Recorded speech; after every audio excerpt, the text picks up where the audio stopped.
Pèlerin qui vagabonde, je suis partout, un étranger, mais je suis sûr, dans notre monde, Dieu va m'ouvrir pour me loger. Je pèlerin qui vagabonde, je suis partout. Bien aimé, que le Seigneur vous bénisse. C'est toujours une joie d'être dans la maison du Seigneur. C'est le lieu où nous venons pour prendre son conseil. Vous savez, les chants que nous chantons à donner sont des écritures chantées. Lorsque nous venons, nous n'avons qu'une seule chose à faire, c'est d'écouter le conseil de Dieu. C'est de laisser le Seigneur nous parler. Prêtez attention à la parole de Dieu, à la parole de Dieu. Alors quand nous venons, notre seul absolu, c'est quoi? C'est la parole de Dieu. Nous n'avons pas à imaginer quoi que ce soit, ou bien à donner quelque chose d'autre au peuple de Dieu, si ce n'est le conseil de Dieu, la plus véritable parole de Dieu. Nous allons pas dans l'île d'Ésaïe, le chapitre 34. Pour nous qui prêchons la parole de Dieu, notre devoir, c'est de veiller et faire de sorte que tout ce que nous faisons, tout ce que nous apportons, puisse être inspiré de la parole de Dieu. C'est pourquoi, dans le verset 16 du chapitre 34 d'Ésaïe, il nous est dit ici, consultez le livre de l'Éternel et lisez. Vous voyez, le devoir de tout enfant de Dieu, de tout serviteur de Dieu, c'est de consulter le livre de l'Éternel. En fait, on parle de l'Éternel, c'est quelqu'un qui n'a ni commencement de vie, ni de fin de vie. Il vit par lui-même et vit pour lui-même. Notre Seigneur est éternel parce qu'il ne périt jamais. Et ce Dieu qui n'a ni commencement ni fin, qui ne périt jamais, on nous dit qu'il a un livre. Alléluia. Et il nous a demandé de consulter ce livre-là. Dans toutes nos actions, dans tout ce que nous devons faire, c'est de faire une seule chose, consulter ce livre. Mais quel est ce livre? Nous le savons bel et bien. C'est la Bible. Alléluia. La parole de Dieu. Il n'est pas dit ici consulter les livres de l'Éternel. L'Éternel n'a pas plusieurs livres. Oui, nous ne le croyons pas au Coran. Nous ne croyons pas au Bhagavad Gita. C'est un livre saint d'après les hommes. Nous croyons à un seul livre qui est le livre saint, c'est la Bible. Qui est composé de la Torah, de l'Ancien Testament, alléluia, et du Nouveau Testament. C'est sur ce livre-là que nous nous fondons. Et Dieu dit, comme il y a un Ancien Testament et un Nouveau Testament, ça fait deux bâtards, alléluia. Deux livres en un.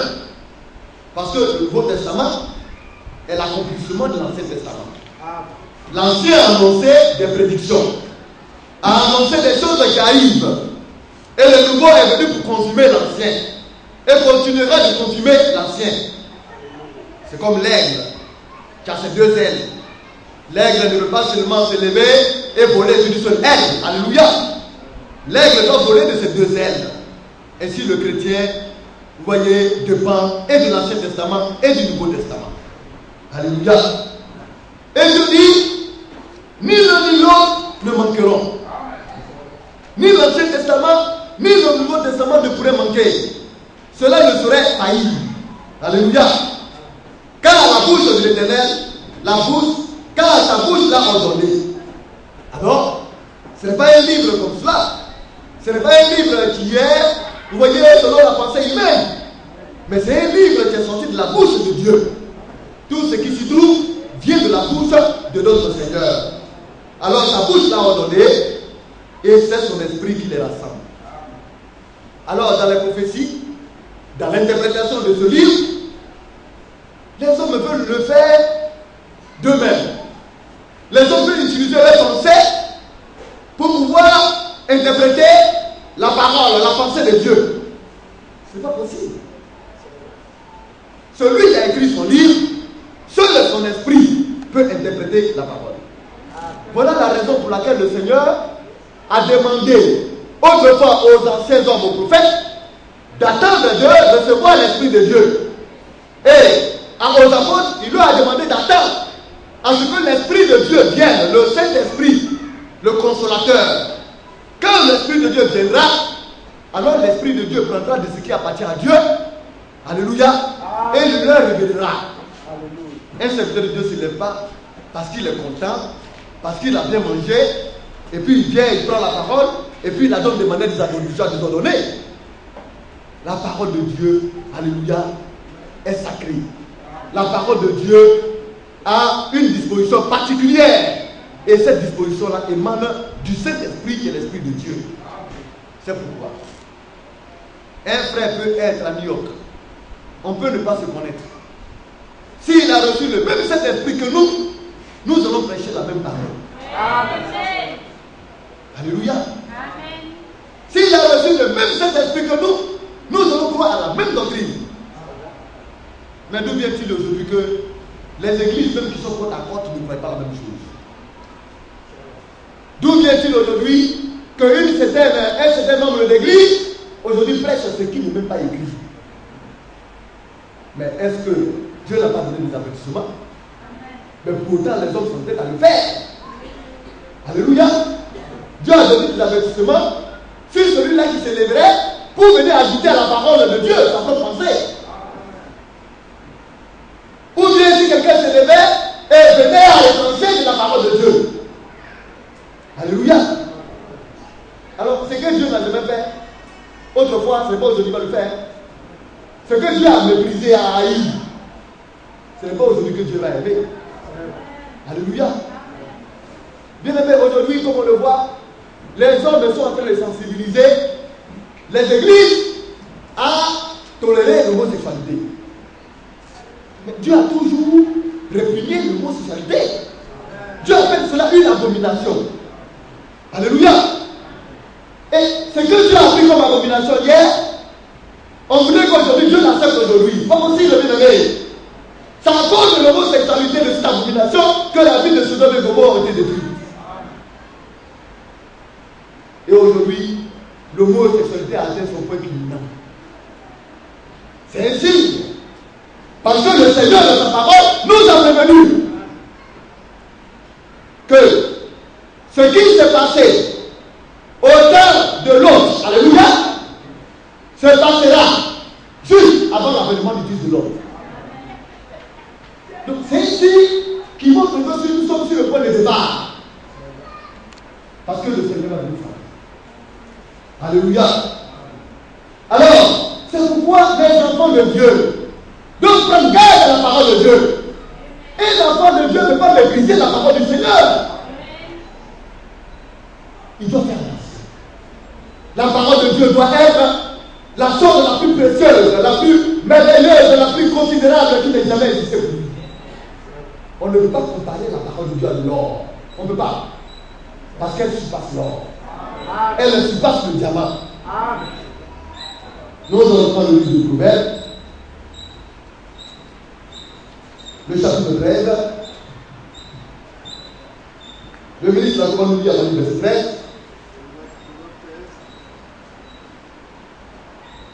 Proverbe chapitre 13, le verset 13. Oui, il va lire et nous allons verser la tête, il va prier le Seigneur. Je lis le verset 13 au verset 15.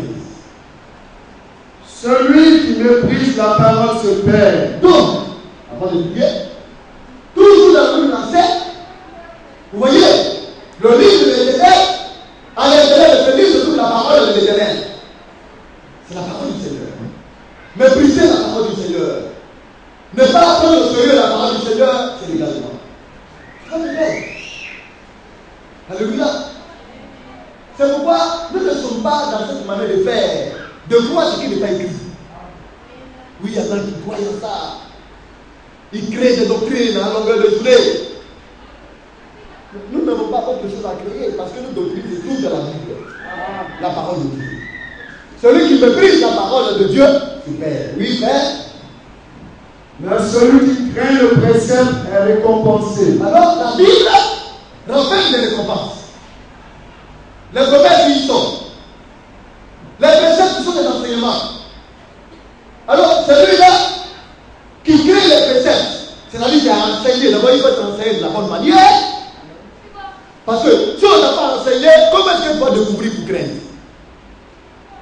Alors, quand tu as enseigné, l'enseignement que tu reçois, tu l'acceptes dans ton cœur et tu manges en fonction de cela. Alors, on parle de la crainte de Dieu. Celui-là qui craint les préceptes, alléluia, est récompensé. Oui, frère. L'enseignement du sage est une source de vie. Alors, l'enseignement du sage, le sage, quand il enseigne, c'est la vie qui nous communique. C'est une source de vie qui vous donne. Une source de vie est intarissable. Alléluia. Mais quand tu as une source de vie, est-ce que la maladie peut venir t'apporter n'importe comment? Alléluia. Est-ce qu'un esprit peut venir te tourmenter? Non. Tu as une source, tu as en toi la source de vie qui coule. La parole de Dieu. Oui, frère. Pour détourner des pièges de la mort. Oui. Une raison saine a pour fruit la grâce. Oui. Mais la voie des perfides est rude. Alléluia. Avec pour la parole, nous allons laisser la tête. Précieux Seigneur, divin Maître, tu as dit de consulter le livre de l'Éternel, de le lire car il est parfait. Seigneur notre Dieu, notre Père, tu connais, Seigneur, le besoin de nos cœurs. Et tu as dit que le ciel et la terre passeront, mais ta parole demeure éternellement. Seigneur, ta parole est une source de vie. Et ta parole est une lampe, Seigneur, sur notre sentier, une lumière sur notre chemin. C'est par elle que, Seigneur, nous arrivons à nous détourner des pièges de la mort. Je te prie de nous donner la grâce ce matin de l'entendre au moyen de ton serviteur. Seigneur, que le Saint-Esprit qui a écrit la parole de Dieu vienne sur ton serviteur et que celui-ci nous donne tout le conseil de Dieu. Bénis, Seigneur, ta parole et donne-nous, Seigneur, par la révélation divine, de la comprendre au nom de Jésus-Christ. Amen. Alléluia. Donc, bien-aimés, nous étions en train de parler de ce million-là. C'est une promesse du Seigneur. N'est-ce pas? Mais n'importe qui ne viendra pas au million. Nous allons prendre l'Apocalypse.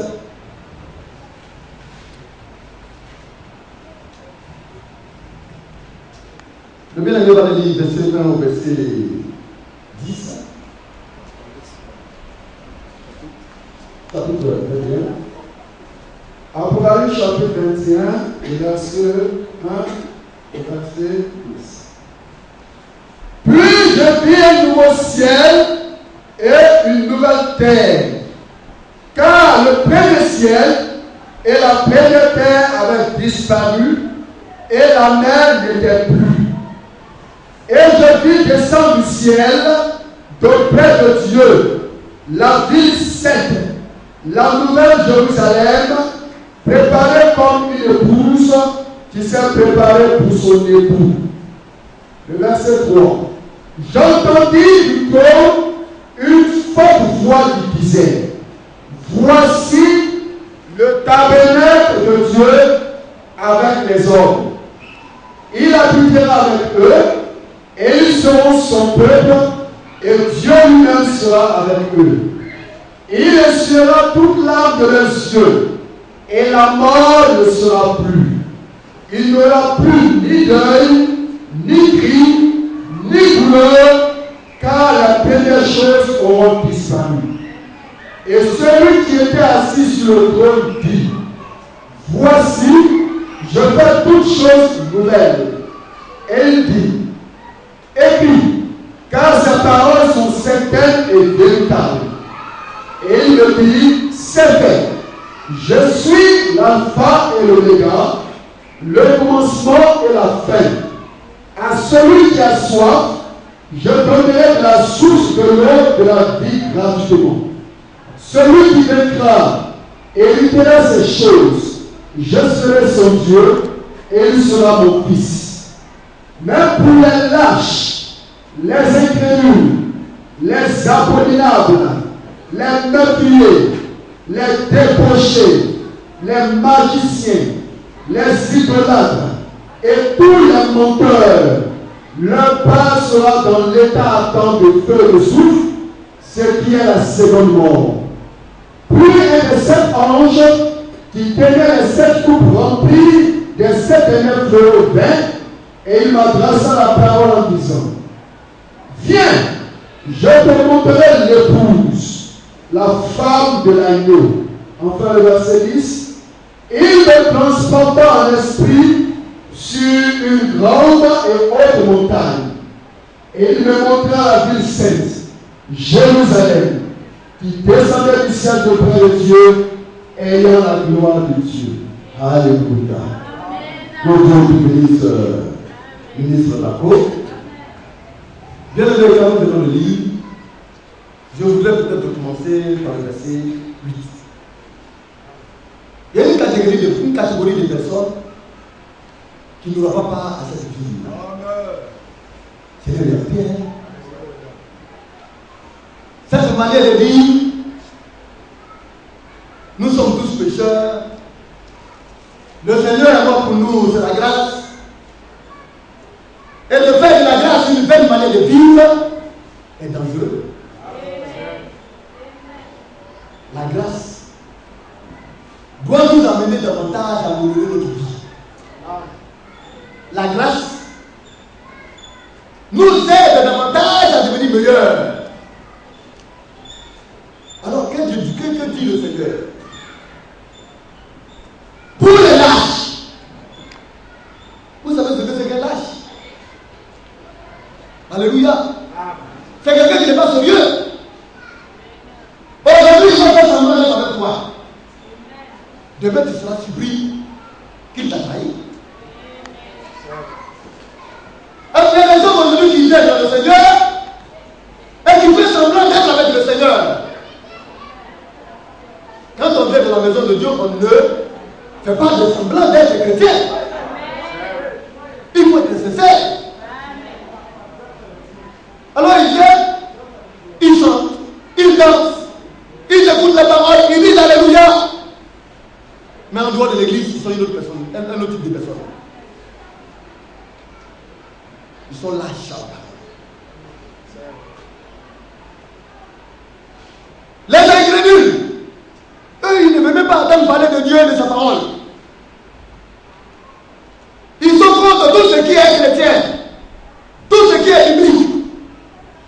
Oui, il y a un groupe de personnes comme cela, hein. Ils vont à l'église.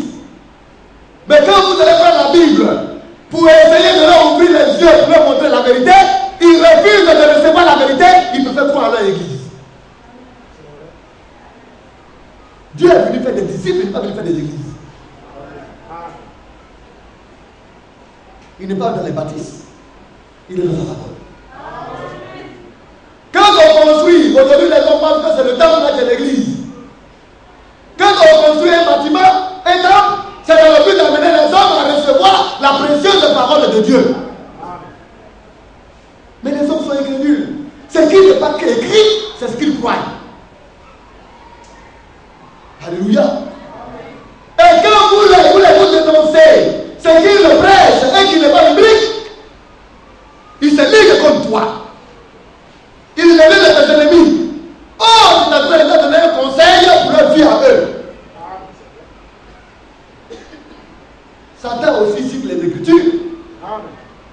Satan aussi lit la Bible. Mais il n'a aucune révélation de la parole. On pense que le fait d'être une église, c'est de faire une Bible, et puis de se pointer là et commencer à prêcher une forme de parole. Non! L'église n'a pas apporté de nouveauté. C'est la vieille et même parole qui a été prêchée par les apôtres que l'église se doit d'apporter. Mais d'où vient-il aujourd'hui qu'il y a des doctrines diverses? Alors ce sont des formes d'incrédulité qui se présentent. Parce que l'incrédule ne veut pas concevoir ce qui est dans la parole. Alléluia. Les meurtriers. Le Seigneur est tombé. Même dans la parole, il a dit que quiconque hait son frère est un meurtrier. C'est pourquoi nous sommes dans cet âge de l'amour fraternel. C'est le temps dans lequel nous sommes. Parce que le Seigneur ne veut pas de meurtrier dans sa maison. Il faut aimer ton frère tel qu'il est. Il ne faut pas l'aimer parce qu'il te donne de l'argent ou bien parce que réellement il est intéressant. Tu dois l'aimer parce que le Seigneur exige que tu l'aimes. Mais Caïn a commencé d'abord par haïr Abel et il l'a tué. Et aujourd'hui, il y a des soi-disant chrétiens qui tuent leurs frères dans le cœur. Ce sont des meurtriers. Et Dieu est juste, il est formel. Il est fidèle. Des hommes demain vont se tenir devant le Seigneur. Seigneur, nous devons adorer. Nous devons prier, Seigneur. Oui, nous attendons la récompense. Il dit, mais toi, tu es meurtrier. Tu as passé ton temps à haïr mes bien-aimés enfants que j'ai rachetés pour mon propre sang. Si tu n'aimes pas encore ton frère en Christ, ou bien ta soeur en Christ, mets-toi à genoux jusqu'à ce que l'amour de Dieu vienne dans ton cœur. Alléluia. Le Seigneur continue les débaucher. Oui. Certaines églises pensent que toi ne crois même pas à l'existence des saints. Pour eux, il faudrait que tu meurs d'abord avant qu'on te rende saint. Et puis, quand ils te rendent saint, c'est selon les décrets à eux, on te canonise. C'est pas écrit. Mais tout est que tu me dis que le chef est saint. Parce qu'on l'appelle le Saint-Père. Et puis maintenant, les fidèles de son passé. Le chef qui est comment? C'est pas un homme. Mais c'est un homme. Il meurt, alléluia. Ça veut dire qu'il a connu la condition. Et ceux qui n'ont pas connu la condition, c'est Christ. Mais il a fait de nous des saints.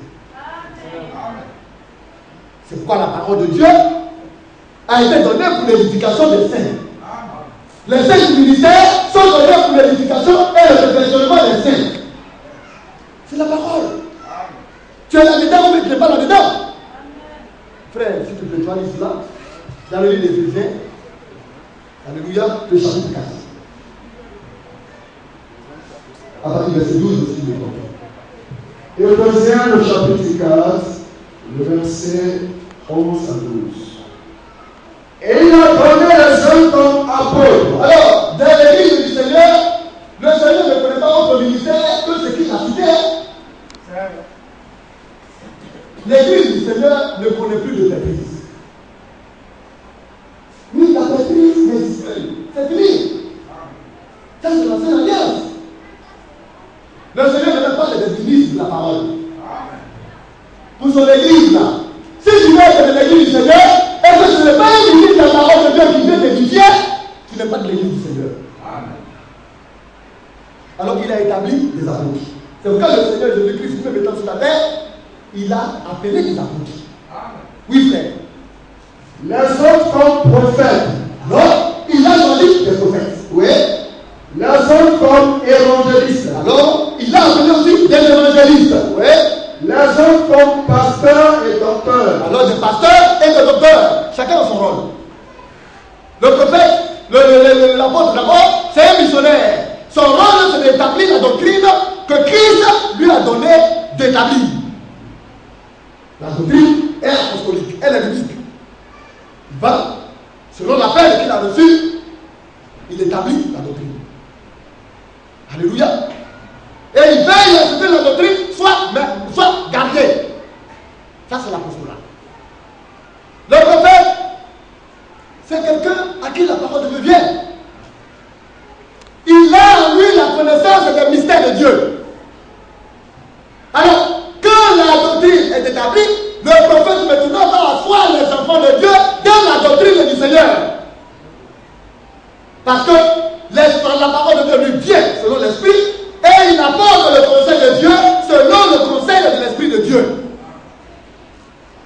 Maintenant, le pasteur, lui c'est le berger. C'est de prendre soin des brebis. Guérir les plaies, soigner les plaies pour qu'elles guérissent. Les guider, les nourrir. Ça c'est le rôle du pasteur. Le docteur, lui, c'est lui le médecin, le soigneur. Quand une brebis se porte mal spirituellement, il regarde. Et puis il regarde de la parole de Dieu, il fait l'ordonnance. Alléluia. Va de la parole. Il y a une promesse qui dit ceci. Par la Jésus, j'ai été guéri, alors prends la promesse. Va prier le Seigneur. Demande la guérison. Et la guérison vient. C'est le docteur. Maintenant l'évangéliste. Lui il sort. Les enfants de Dieu qui sont passés dans le coin de rue, qui sont emprisonnés par le système des hommes, par la doctrine humaine des hommes. Alléluia. Alors, il va vers eux et il les appelle. Venez, entrez dans la bergerie du Seigneur. Là où vous êtes, ce n'est pas votre demeure. Votre Père vous appelle. Alléluia. Et il les arrache du danger et il les amène dans la maison de Dieu. Ce sont les ministères, les 5 ministères. Mais les 5 ministères sont donnés pourquoi? Oui, pour le perfectionnement des saints. Alors, vous voyez, les ministères ont été donnés pour le perfectionnement des saints. Les saints sont déjà là, hein? Mais pour les parfaits, les ministères ont été donnés pour cela. Alors, nous sommes une église de saints. C'est pourquoi, à nos milieux, la débauche ne doit pas être constatée. C'est une forme d'église. Où n'importe qui fait n'importe quoi. Où un homme peut se lever et puis avoir une copine, 2 copines. Il va à l'église et puis il ne veut pas gêner de dire que tel fils sa copine. C'est un débouché. Il est malade et il ne sait pas. Il va à l'église pourquoi? Pour zéro. Parce qu'il n'a rien compris de l'adoration. Alléluia. Alors, les saints. Nous sommes des saints. Un saint ne fait pas ce qu'il veut, mais il fait ce que veut Dieu. Un saint ne vit pas comme n'importe comment, mais il vit selon que la parole de Dieu lui demande de vivre. Alléluia. Oui, frère, nous continuons. En vue de l'œuvre du ministère et de l'édification du corps de Christ, jusqu'à ce que nous soyons tous parvenus à l'unité de la foi et de la connaissance du Fils de Dieu, à l'état d'homme fait, à la mesure de la stature parfaite de Christ. Oui, alléluia. Oui, continue un peu. Verset 14. Ainsi, nous ne sommes plus des enfants, oui, flottants et emportés à tout vent de doctrine. Vous voyez, il y a la doctrine, des enfants de doctrine. Tel croit ceci, tel croit autre chose, l'autre croit d'une autre manière. Alors c'est seulement des doctrines. Et l'objectif, pour le perfectionnement des saints, c'est d'amener les enfants de Dieu à ne pas tanguer de gauche à droite, mais à reposer dans la doctrine établie par Christ. Oui, Christ a une doctrine. Alléluia. Nous revenons dans notre sujet, frère, dans le chapitre Apocalypse. Alléluia. Tu peux répondre le verset 8. Mais pour les lâches, les incrédules, les abominables, les meurtriers, les débauchés, les magiciens, les idolâtres et tous les menteurs, leur part sera dans l'état ardent de feu et de soufre, ce qui est la seconde mort. Alléluia. Alors les idolâtres. Oui, et c'est dommage. Même dans les églises, on pratique à la fois le culte de Dieu et l'idolâtrie. Quand c'est la fête des générations, on est au village. Et quand c'est le jour de culte, on a l'église. Le chrétien est coupé de tous ses liens. Alléluia. Mais nous en parlons parce que des hommes sont en train de se séduire. Ou bien se laisser séduire. Quand ils mourront, le temps viendra où ils vont se retrouver devant le trône grand. Et le Seigneur leur fera savoir que leur destination finale, c'est le temps de feu. C'est ce qu'on appelle l'enfer. Alléluia. tu fais partie de ceux-là, dès que tu meurs, c'est ta destination là-dessus. Ce n'est nulle part écrit que si tu meurs vivant mal, on va venir prier pour toi. Et puis Dieu dans sa pitié va te faire sortir pour t'amener au paradis. C'est pas écrit. Pourquoi mentir aux hommes? C'est un mensonge. Et ceux-là qui mentent vont aussi aller dans les lieux de ceux-là qui vivent de la sorte. Dieu dit que tout homme soit reconnu pour menteur et Dieu seul peut tout faire. Mais qui est Dieu? Il est sa parole. Nous sommes tous des menteurs. Mais c'est la raison pour laquelle, comme nous sommes des menteurs, nous devons laisser nos pensées et nos paroles de côté. Et utiliser la pensée de Dieu pour le donner aux hommes. Alléluia. Afin qu'ils détiennent la vérité. Mais quand les hommes maintenant viennent et donnent leur pensée maintenant aux hommes, ça devient du mensonge. Alléluia. Alors il faudrait que les hommes comprennent. C'est maintenant que la grâce est donnée de sortir maintenant de ces choses-là. La grâce est donnée de sortir de la lâcheté. Tu peux devenir un bon chrétien et ne plus être lâche. La grâce est donnée de ne plus être un incrédule. Par la grâce de Dieu, si tu le veux que tu lui demandes, il va t'accorder de l'aimer, de croire à tout ce qu'il dit. La grâce est donnée aujourd'hui de ne plus être un débauché. Parce que le Seigneur a le pouvoir de te sortir de la débauche. C'est aujourd'hui, c'est maintenant. Avant que tu ne meures, si le Seigneur t'a dit à venir, il faudrait que tu abandonnes toutes ces choses et que tu sois un saint. Alléluia. Le saint peut tomber, il peut commettre des erreurs. Mais sa vie est séparée de toutes ces choses. Oh bien-aimé. Alors, nous attendons pour cela de nouveaux ciels, de nouveaux cieux et une nouvelle terre. Oui, c'est la promesse de Dieu. Le ciel qu'on voit, les hommes ne laissent plus à cela. Mais écoutez la radio, écoutez la télévision, on parle de la couche d'ozone qui s'est effritée. Alléluia. Les scientifiques disent que la couche d'ozone ne tient plus. Que les rayons du soleil maintenant passent au travers de la couche d'ozone. Alléluia. Le périmètre de sécurité que Dieu a placé a été réellement, comme on le dit, brisé par les hommes. Alors qu'est-ce qu'on peut faire? Les hommes sont en train de chercher maintenant à éviter le réchauffement climatique et autres. À essayer maintenant d'éviter les gaz à effet de serre, et ainsi de suite. Il veut essayer de créer des voies de réparation. Dieu dit c'est gâté, c'est gâté. Il faut lui pour changer cela. Alléluia. Alors le Seigneur, quand une chose est gâtée, qu'est-ce qu'on fait? On le détruit. Et puis on l'amène nouveau. N'est-ce pas? N'est-ce pas frère?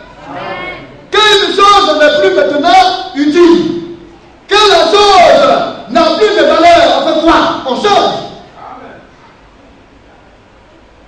Mais qui peut changer? C'est le propriétaire de la chose.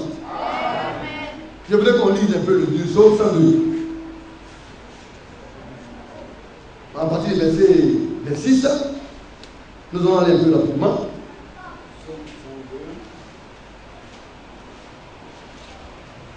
Psaume chapitre 102, le verset 26. Oui.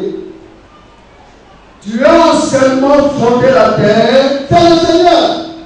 Anciennement, c'est lui qui a fondé la terre, oui. Et les cieux sont l'ouvrage de tes mains. Les cieux, c'est lui qui les a créés.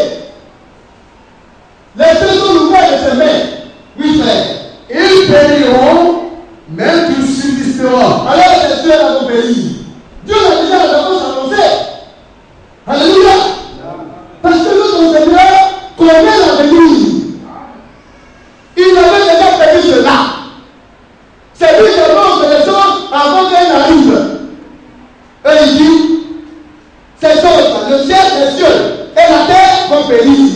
Mais lui, il demeure éternellement. c'est que la vie de Dieu sera en toi. Amen. Et si la vie de Dieu est en toi, c'est que toi aussi tu vas demeurer éternellement. C'est pourquoi, pour que nous voyions ces choses-là, pour que nous puissions vivre ces choses, Dieu nous donne la vie éternelle. Oui, frère, nous continuons. Ils s'useront tous comme un vêtement. Oui. Tu les changeras comme un habit. Oui. Et ils seront changés. Alors, le Seigneur a prévu cela. Le Seigneur a décidé de changer les cieux et la terre comme un habit. Et ils seront changés. L'enfant de Dieu n'est pas surpris de tout ce qui arrive. Ce sont les montagnes qui sont troublées.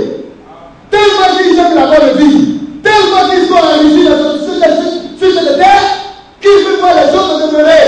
Vous voyez, de manière merveilleuse, pour continuer de vivre leur vie de péché. Mais, quand le Seigneur établit une chose, c'est pour voir la vie de Dieu paraître en elle. Alléluia. Nous allons aller dans le livre d'Ésaïe.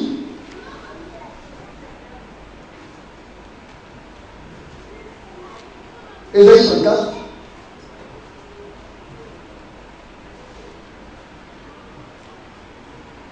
Je vais aller à partir du verset 1 au verset 5. Ésaïe chapitre 34, verset 1. Approchez, nation pour entendre. Peuple, soyez attentifs. Que la terre écoute, elle et ce qui la remplit. Alors, approchez, nation. Dieu s'adresse aux nations. Pour entendre les paroles de Dieu. Peuple, soyez attentifs à la voix de Dieu. Oui, frère. Le monde et tout ce qu'il produit. Oui. Car la colère de l'Éternel va fondre sur toutes les nations. Donc le Seigneur annonce un événement qui arrive. Sa colère. Alléluia. La colère de l'Éternel va fondre sur toutes les nations. Les nations vont goûter la colère de l'Éternel. C'est la Bible, ce sont les passages. Toutes les nations, la colère de Dieu va fondre sur elles. Oui, frère. Et s'appuiera sur toute l'armée. Oui. L'armée, quand on parle de l'armée, c'est tout ce qui vit, alléluia, dans ces nations. Alléluia. Quand on parle de l'armée terrestre, c'est tous les êtres vivants qui sont sur la terre. Alléluia. Oui, frère, nous continuons. Il les voue à l'extermination. Oui. Il les livre au carnage. Oui. Leurs morts sont jetés. Leurs cadavres exhalent la puanteur. Et les montagnes se fondent dans leur sang. Donc voici ce qui attend les nations. Le jugement à la colère de ces nations, voici ce qu'elles vont connaître. Oui, frère. Et les montagnes se fondent dans leur sang. Oui. Toute l'armée des cieux se dissout. Donc, toute l'armée des cieux, alléluia, ce qui est dans les cieux va se dissoudre, va fondre. Alléluia. Oui, frère, nous continuons.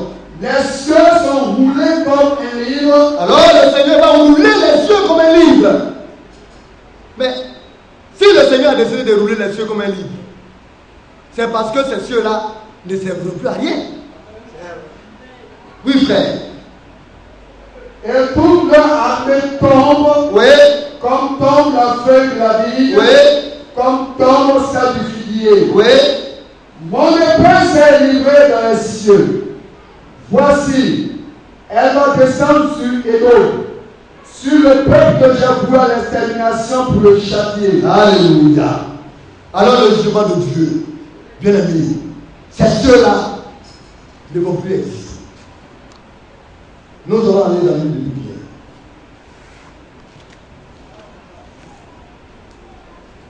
De Pierre chapitre 3.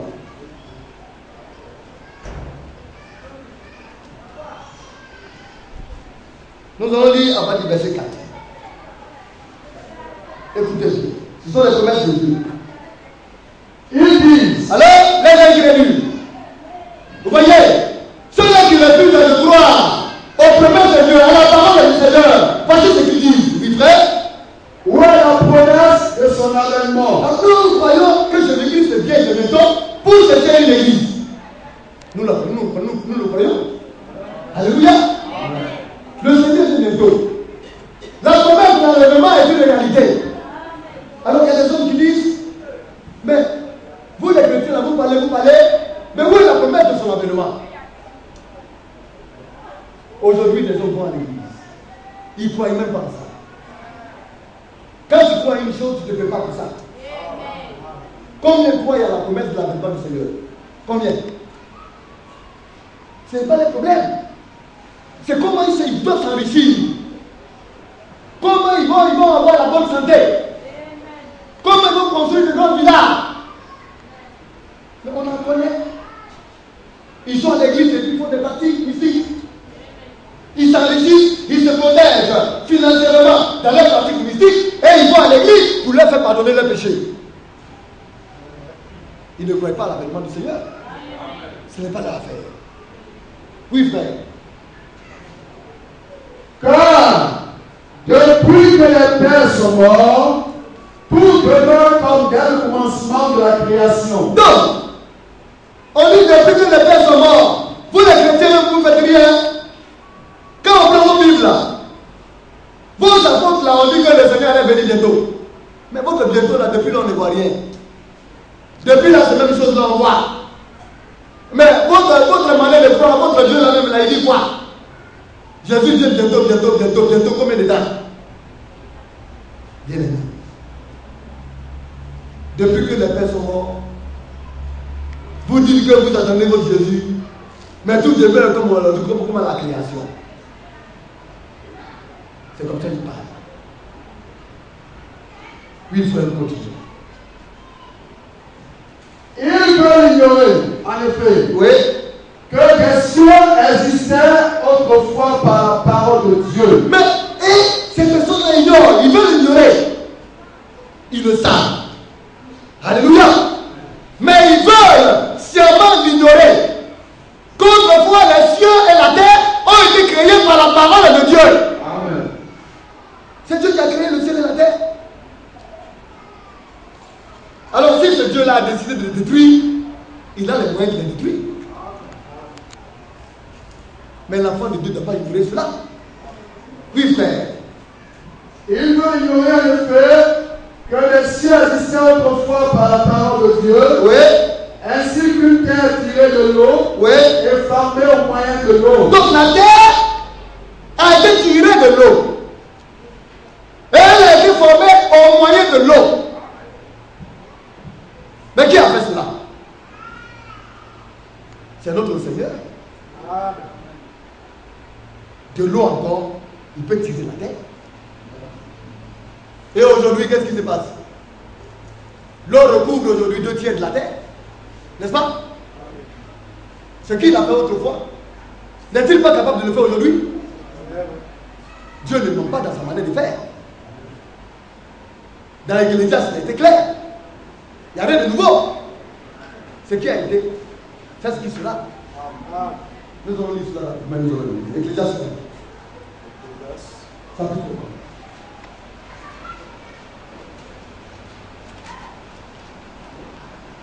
Ecclésiaste chapitre 1, Oui, le verset 3. oui.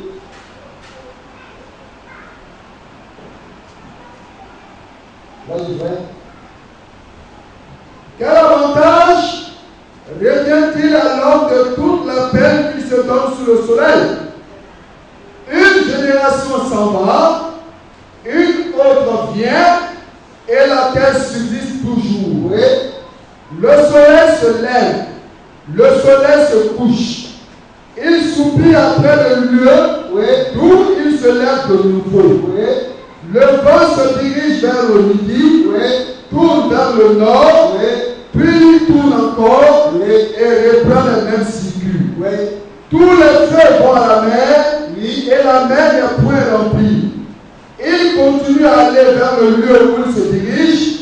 Toutes choses sont en travail au-delà de ce qu'on peut dire. oui, L'œil ne se rassasie pas de voir oui. et l'oreille ne se lasse pas d'entendre. D'accord. C'est le même chrétien. Hein? C'est ce qui s'est juste passé depuis le commencement avec Adam, n'est-ce pas? On continue. Ce qui a été, Ce qui a été, c'est ce qui sera. alors c'est ce qui sera. Si Dieu a parlé de l'existence de nouveaux cieux et une nouvelle terre, alléluia, de la même manière qu'il a créé la cité des cieux et qu'il a sorti la terre au travers des eaux, alléluia, de la même manière Dieu fera pareil.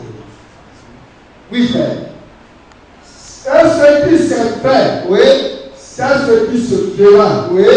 Il n'y a rien de nouveau sous le soleil. Alléluia. Nous revenons dans le livre de Pierre.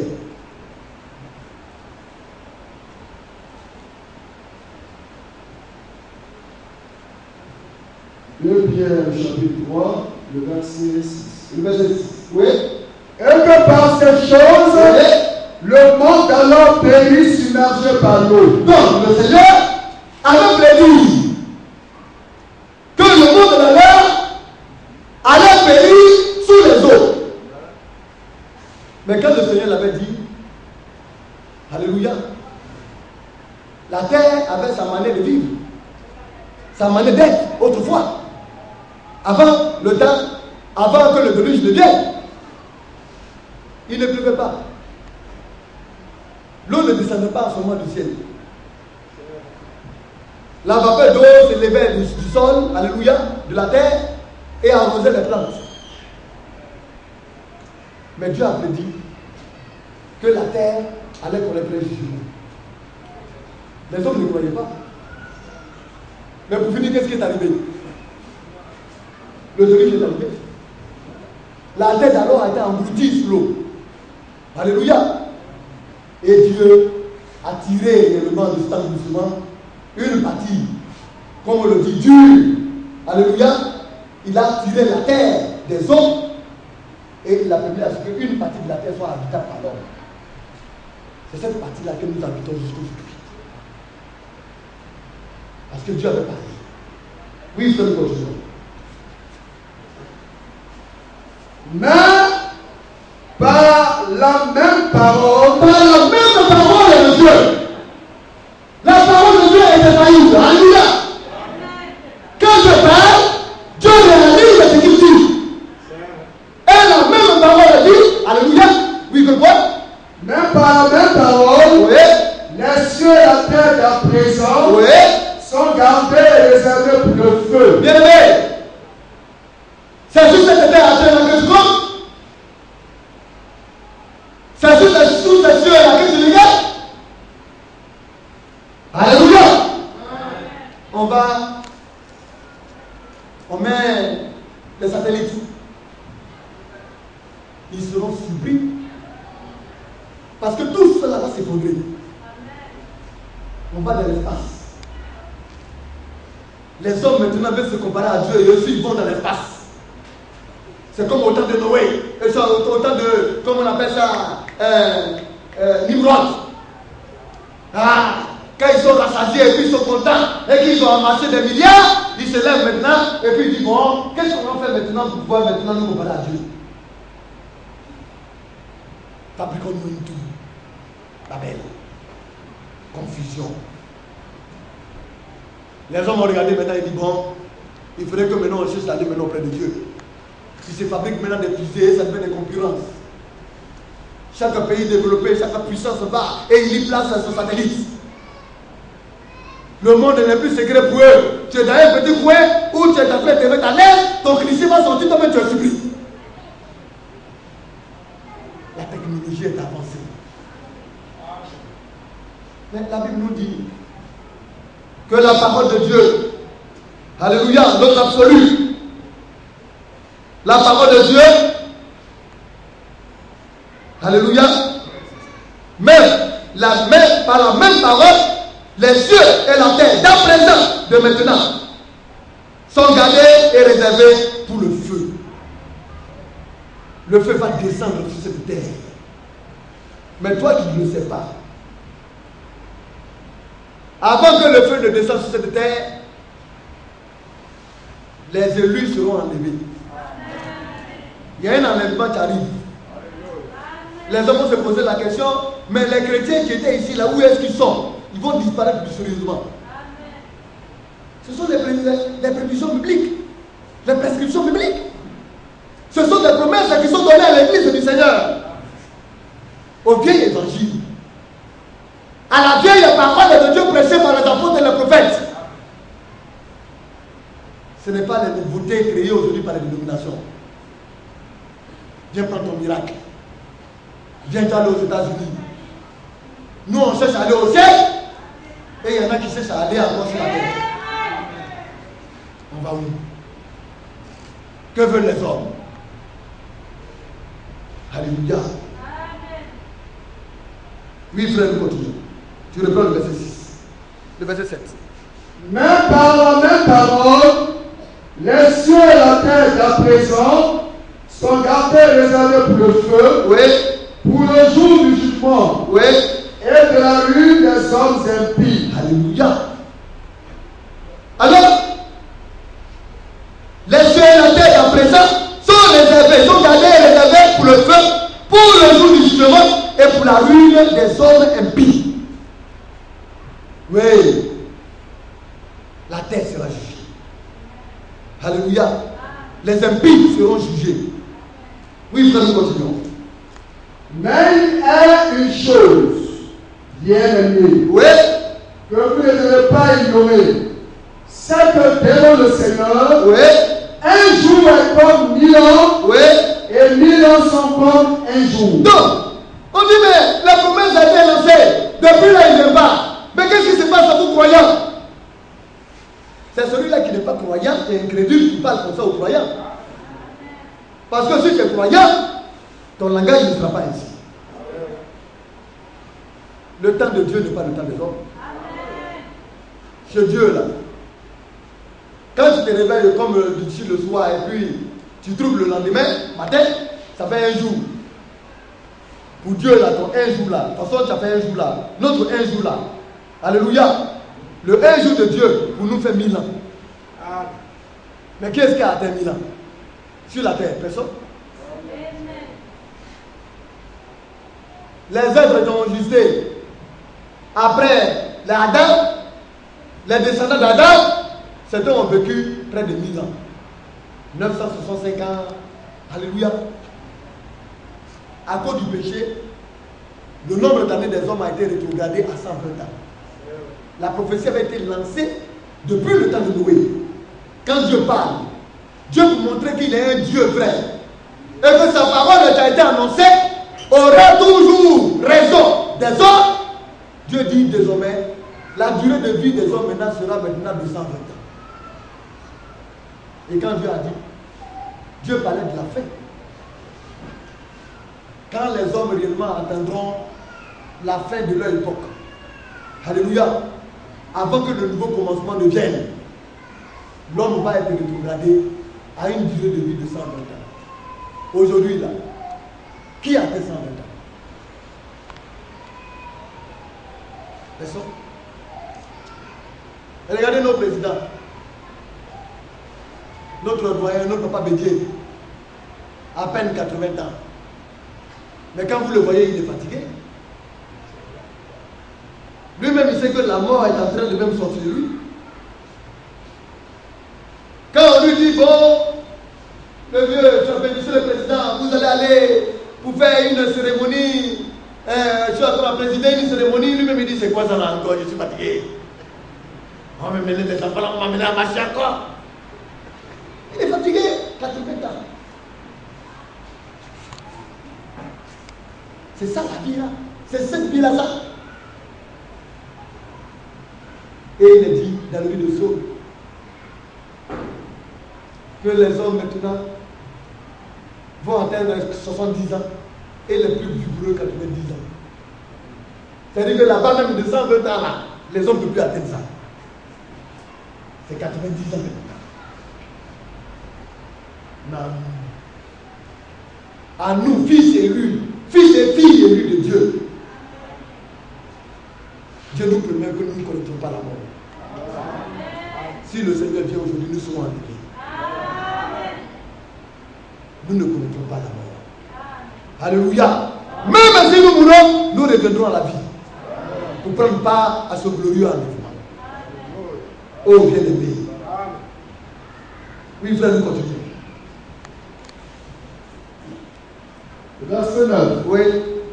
Le Seigneur ne tarde pas dans l'accomplissement de la promesse. Oui. Comme quelques-uns le croient. Mais use de patience envers vous, Oui.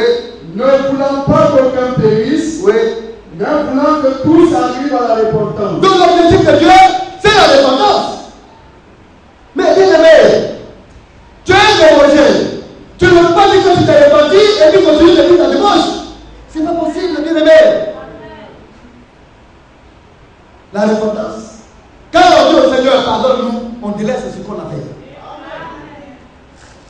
Alors le Seigneur, c'est parce qu'il est patient qu'il permet jusqu'à présent que les choses attendent.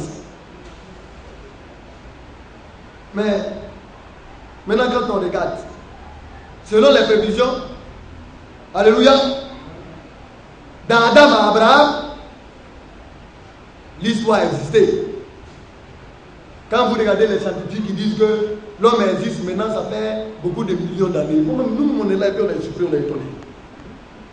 Mais ils ont tiré ça où? Et puis quand vous les voyez, ce sont des scientifiques. Et ils sont tous catholiques. Mais ils mettent la Bible là où? Dimanche, ils sont à l'église. Quand ils arrivent dans l'étude, on dit Lucie. On a découvert. Et puis on leur donne des noms à des ossements. Comme si Rose là, ça fait d'autres fois Lucie. Et puis on dit ça là, ça fait beaucoup de millions d'années. Que l'homme est issu réellement d'un phénomène évolutif. Prenez-vous. Mettez-le dans une case 1000 ans, pourquoi ça va devenir homme?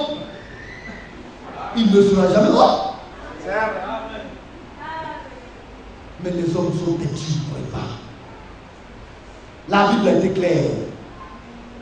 Depuis Adam jusqu'à Abraham, il y a eu 2000 ans. Alléluia. D'Abraham jusqu'au Christ, alléluia, il y a eu 2000 ans aussi. Maintenant, aujourd'hui, on a plus de 2000 ans.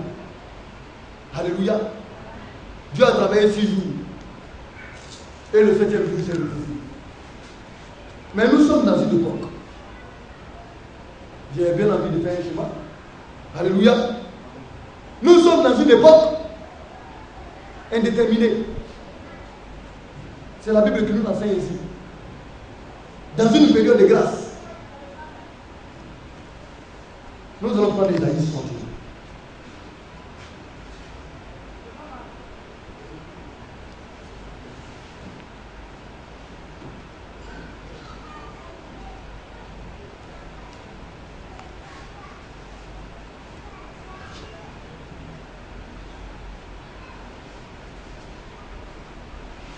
Nous allons lire verset 1, verset 2. Isaïe 61. Oui. Verset 1, verset 2. Oui. L'Esprit du Seigneur l'Éternel est sur moi. Oui. Car l'Éternel m'a oint pour porter de bonnes nouvelles aux malheureux. Oui. Il m'a envoyé pour guérir ceux qui ont le cœur brisé. Et quand on lit, c'est une prophétie qui concerne le Seigneur Jésus-Christ. Hein?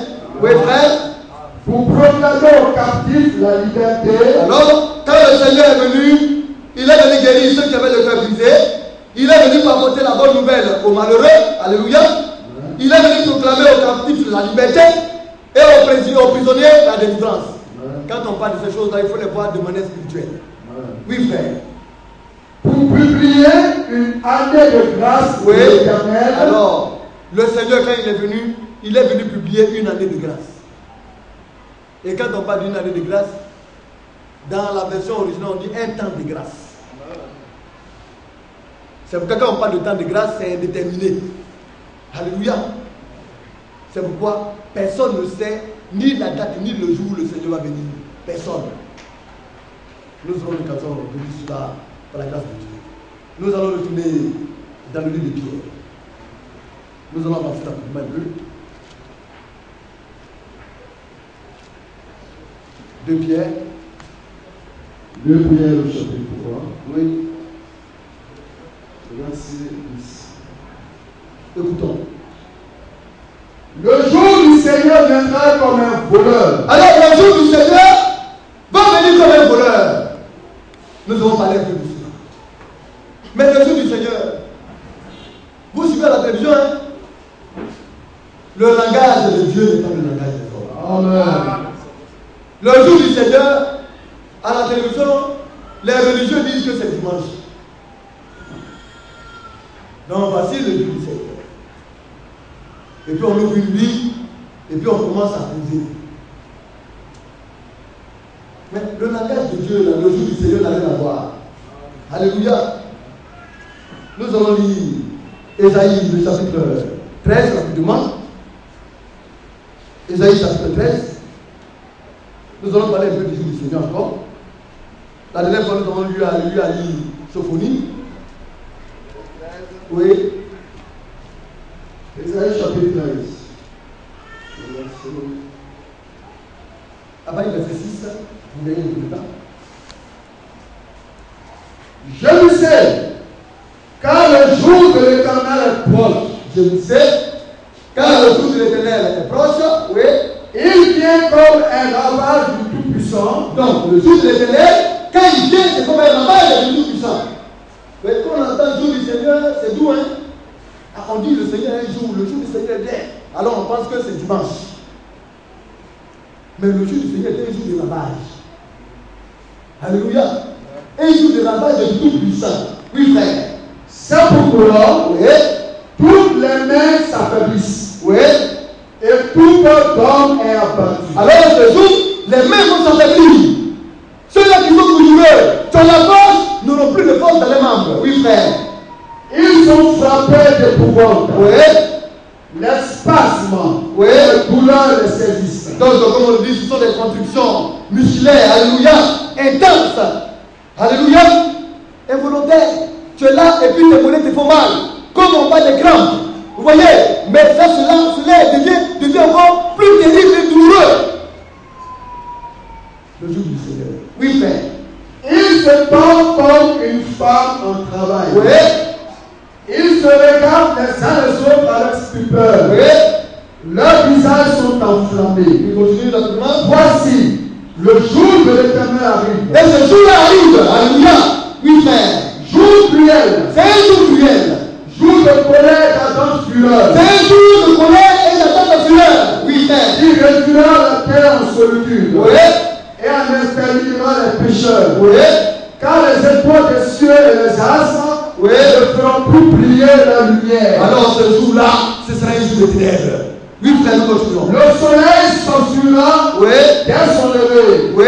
Et la lune ne fera plus lui sa clarté. Oui. Je punirai le monde pour sa malice. Alors, le Seigneur, ce jour-là, alléluia, c'est une période, alléluia, et ce jour-là est appelé la période de la grande tribulation. Oh, bien aimé. Est-ce que moi, je sens? C'est pas.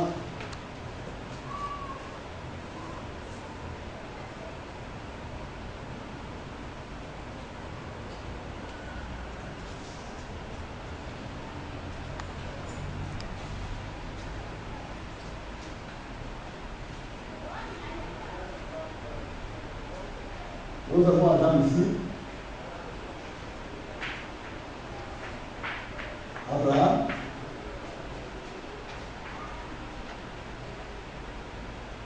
Alléluia.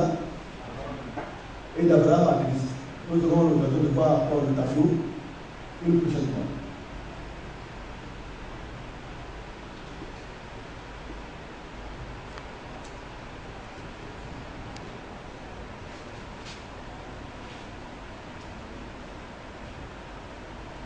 Donc là,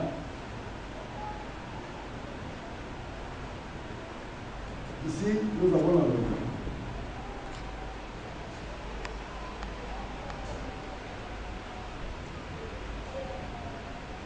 Et à partir de là, alléluia, nous avons la période de la grande tribulation.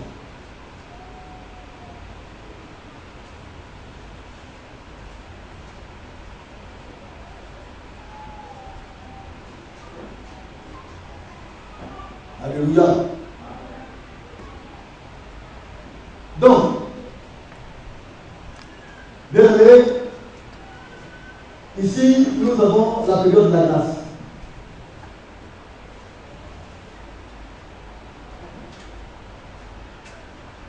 La période de la grâce, c'est une période indéterminée.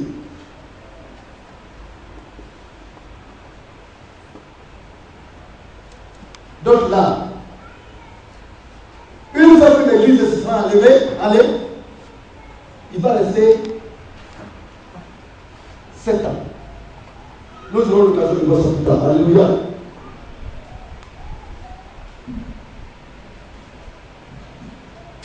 Donc, comme nous voyons,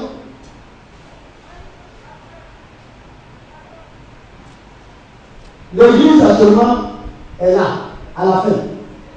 Nous aurons l'occasion de voir. Nous aurons l'occasion de voir le détail. Alléluia. J'ai un tableau, mais je ne suis pas tout établi actuellement. Donc, frère, nous avons lu.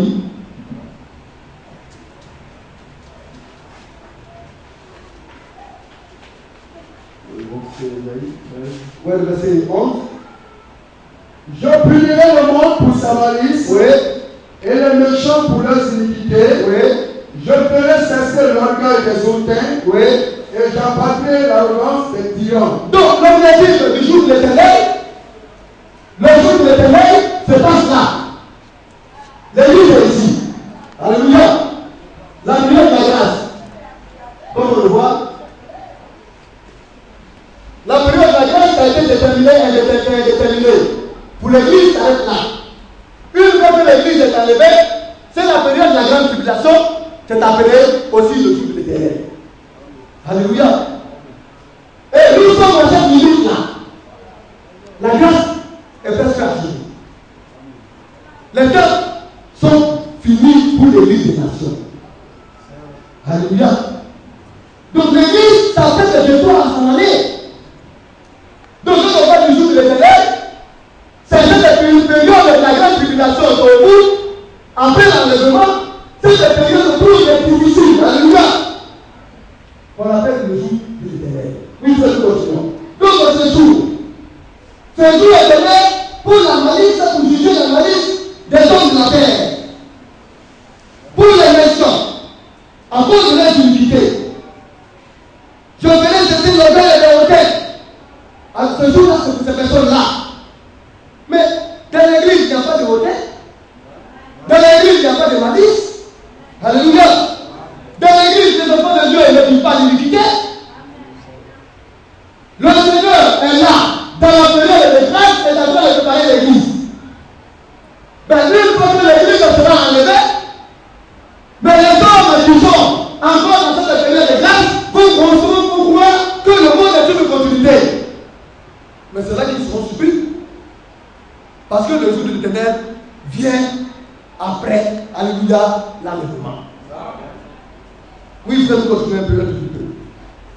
Je rendrai les hommes plus rares que leurs frères. Oui. Je les rendrai plus rares que leurs filles. Oui. C'est pourquoi je prendrai les cieux. Donc, ce jour de l'éternel, le Seigneur a prévu de prendre les cieux. Dans cette période de la grande tribulation, nous aurons l'occasion de voir. Alléluia. Dans les 70 semaines de Daniel, c'est la période qui a été déterminée à Israël. Comme le Seigneur ne s'occupe plus de d'Israël, il s'occupe des nations, alléluia, dans cette période de grâce. Alors, aujourd'hui, nous sommes dans la période de grâce. Mais nous ne savons pas encore quand est-ce que le Seigneur viendra. C'est pourquoi nous disons que c'est une période indéterminée. Alléluia. Alors, dans cette période de grâce que nous sommes, le Seigneur est en train de nous préparer. Le Seigneur est en train de nous mettre dans les dispositions nécessaires afin que ce jour-là, nous ne puissions pas y être. Mais pourquoi? Mais dans la période où nous sommes actuellement, les tyrans y sont. Mais vous savez ce que se passe dans les tyrans, parmi les tyrans? Attendez parler de l'Iran, attendez parler de la Syrie, même l'Union européenne.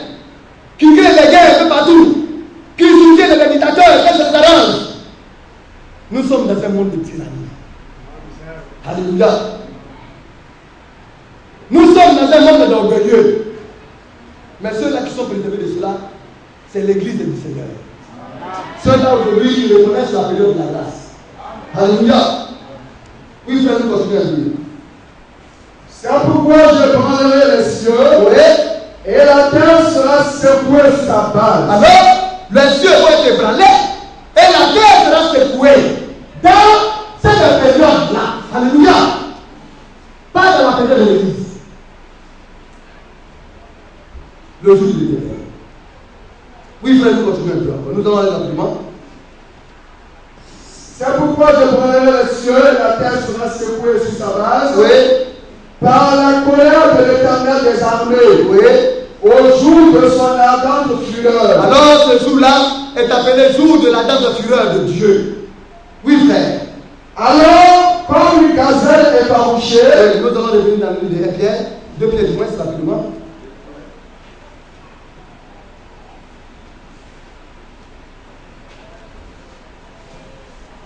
Pierre chapitre 1, oui. Verset 10. Oui. Le jour du Seigneur viendra comme un voleur. Oui. En ce jour, oui. Les cieux passeront avec un fracas. Alors, les cieux vont passer avec un fracas. Or, fracas, c'est une forte violence. Les cieux vont connaître un mouvement violent. Et les cieux vont passer. Oui, frère. Les éléments embrasés, oui, se dissoudront. Oui.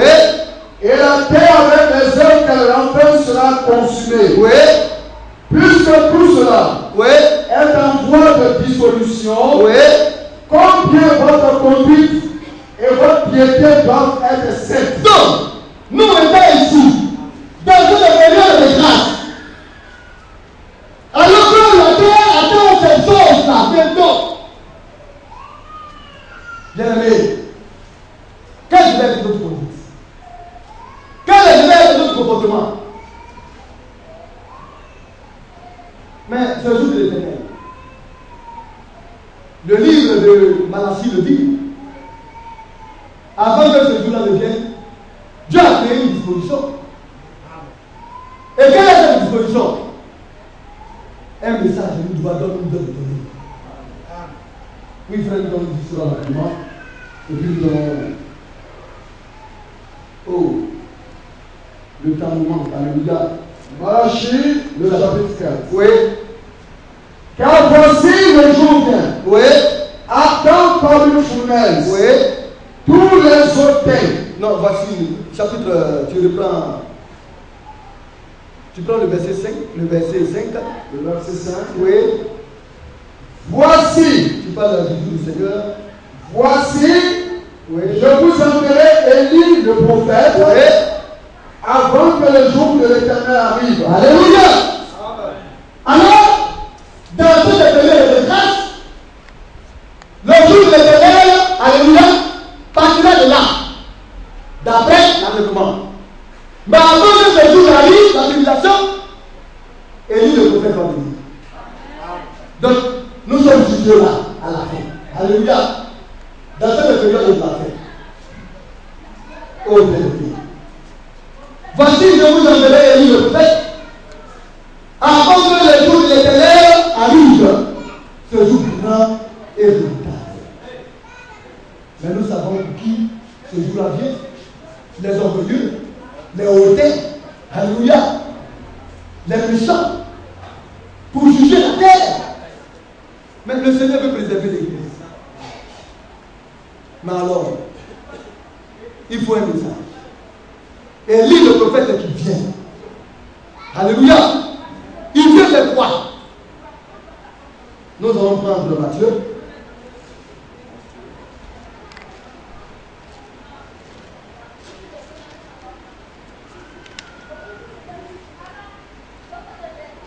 Matthieu 17. Matthieu chapitre 17. Oui. Le verset 10. Oui. Les disciples lui posaient cette question. Oui. Pourquoi donc les scribes disent-ils qu'Élie doit venir premièrement? Malachie, c'est le dernier livre de l'Ancien Testament. Préparation, Alléluia. Alors, les disciples ont commencé à poser la question au Seigneur. Mais pourquoi les scribes, ceux-là qui ont écrit, disent que Élie va venir premièrement? Oui, frère. Il répondit, Oui. il est vrai qu'Élie doit venir Oui. et rétablir toutes choses. Mais bien aimé, alors Élie a un rôle. D'abord, Élie doit venir à cette période-là. Alléluia. À la fin de la période de la grâce. Élie va venir faire la fin. Et quand Élie viendra, il va venir juste avant que le jour de l'éternel commence. Alléluia. Donc, pour dire, si Élie le prophète vient, alors qu'est-ce qui se passe?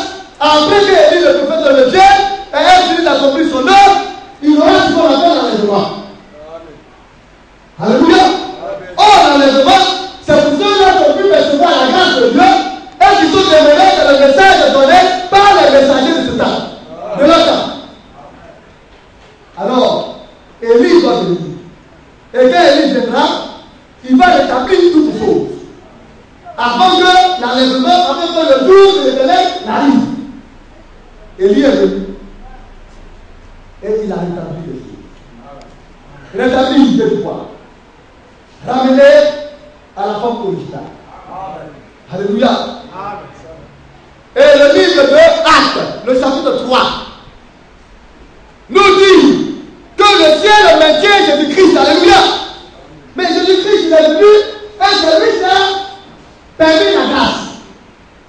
Nous aurons l'occasion de voir. Jean-Baptiste, qui était l'élu aussi de son temps, a introduit la grâce, a parlé du Seigneur. Alléluia. Mais Jean-Baptiste est venu parler de celui-là qui a instauré la doctrine. C'est Christ qui a instauré la doctrine. Et quand Jean-Baptiste, quand le Seigneur a instauré la doctrine, il a confié sa doctrine aux apôtres, comme nous l'avons vu la première fois. Les apôtres ont fini la mission, ils s'en sont allés. Alors à la fin, Élie doit venir et rétablir les choses. Frère, on va dire acte rapidement.